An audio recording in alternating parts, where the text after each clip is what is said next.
ഈ കാലവർഷത്തിന്റെ ആശങ്കയൊക്കെ ഇങ്ങനെ നിറഞ്ഞു നിൽക്കുമ്പോഴാണ് ഈ കണ്ടെയ്നറുകൾ നമ്മുടെ തീരത്ത് ഇങ്ങനെ അടിഞ്ഞുകൊണ്ടേയിരിക്കുന്നു. അതിൽ പലതിലും അപകടകരമായ വസ്തുക്കളില്ല എന്ന് ഇപ്പോൾ ഏകദേശം പൊല്യൂഷൻ കൺട്രോൾ ബോർഡിന്റെ ഭാഗത്തു നിന്ന് ഒരു സ്ഥിരീകരണം വരുന്നത് അതിനിടയിൽ വലിയ ആശ്വാസമാണ്. Pollution control board executive engineer Saba Naseemuddin ഇക്കാര്യങ്ങൾ വ്യക്തമാക്കുകയാണ്. പ്ലാസ്റ്റിക് വസ്തുക്കൾ നിർമ്മിക്കാനുള്ള അസംസ്കൃത വസ്തുക്കളാണ് ഇതുവരെ കണ്ടെത്തിയത് എല്ലാം. കൂടുതൽ കണ്ടെയ്നറുകൾ തിരുവനന്തപുരത്തെ തീരങ്ങളിൽ എത്താൻ സാധ്യതയുണ്ടെന്നും ജാഗ്രത വേണമെന്നും പൊല്യൂഷൻ കൺട്രോൾ ബോർഡ് അറിയിച്ചു.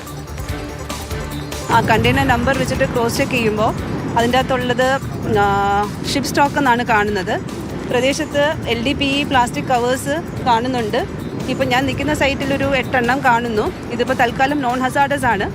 നോൺ ഹസാർഡസ് ആണെങ്കിൽ പോലും വ്യക്തമായ നിർദ്ദേശം പബ്ലിക്കിന് നമ്മൾ നൽകിക്കൊണ്ടിരിക്കുകയാണ്. കാര്യം എപ്പോൾ വേണമെങ്കിലും വരാം എന്നുള്ളൊരു സിറ്റുവേഷനിലാണ്.